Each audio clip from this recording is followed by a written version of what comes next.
ಆತ್ಮೀಯ H16 news ಅರ್ಥಾತ್ ಸಿದ್ದರಾಮಯ್ಯಗೆ ಸ್ವಾಗತ. ನಾನು ನಿಮ್ಮ MI ಅಥವಾ ಮಲ್ಲಪ್ಪ ಚೌತಾರ. ಆತ್ಮೀಯರೇ, ಸಂಪುಟ ವಿಸ್ತರಣೆಯ ನೆಲೆಯಲ್ಲಿ ಮತ್ತೆ ಶಕ್ತಿ ಪ್ರದರ್ಶನದ ಆಟ ಶುರುವಾಯಿತ. DKC versus ಸಿದ್ದೂಜಿ. ಯಾಕಂದರೆ ಈಗಿನ ಡೆವಲಪ್ಮೆಂಟ್ ನೋಡಿದರೆ ಅದೇ ರೀತಿ ಅನ್ನಿಸ್ತಾ ಇದೆ. ದಕ್ಷಿಣ ದಾವಣಗೆರೆ ಒಂದು ಕಾರಣ. ಯಾಕಪ್ಪ ಅಂತಂದರೆ ಅಲ್ಲಿ ಏನಾದರೂ ಮುಸ್ಲಿಮರು ಸೋಲಿಗೆ ಕಾರಣ ಆಗ್ತಾರ. ಒಂದು ವೇಳೆ ಸಮರ್ಥ ಗೆದ್ದರೆ ಪ್ರಶ್ನೆ ಇಲ್ಲ, ಮುಗಿದೋಗ್ಬಿಡ್ತು. ಮುಸ್ಲಿಮ್ ಗೆದ್ದಾಗ ಸಿದ್ದರಾಮಯ್ಯರು ಗೆದ್ದಾಗ ಸಪೋಸ್ ಸೋತ್ರ ಅದು ಯಾರಿಗೆ ತೆರಿಗೆ ಕಟ್ಟೋದು?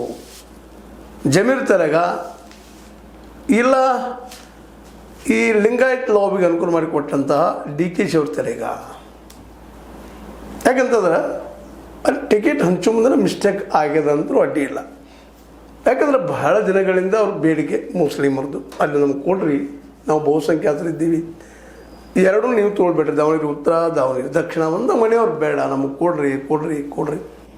ಸ್ವತಃ ನಮ್ಮ ಶಾಮನೂರು ಶಿವಶಂಕರಪ್ಪನವರು ಸಹಿತ ಒಪ್ಪಿಸಿದ್ರು ಅಲ್ಲಿ ಮುಸಲ್ಮಾನರು. ಅದರಲ್ಲೂ ಜಬ್ಬಾರ್ ಒಂದು ಸ್ವಲ್ಪ ಆಸೆ, ಅದನ್ನು ಸಹಜದಲ್ಲಿ ಯಾರಿಗಿಲ್ಲ MLA ಆಗ್ಬೇಕಂತಾರೆ.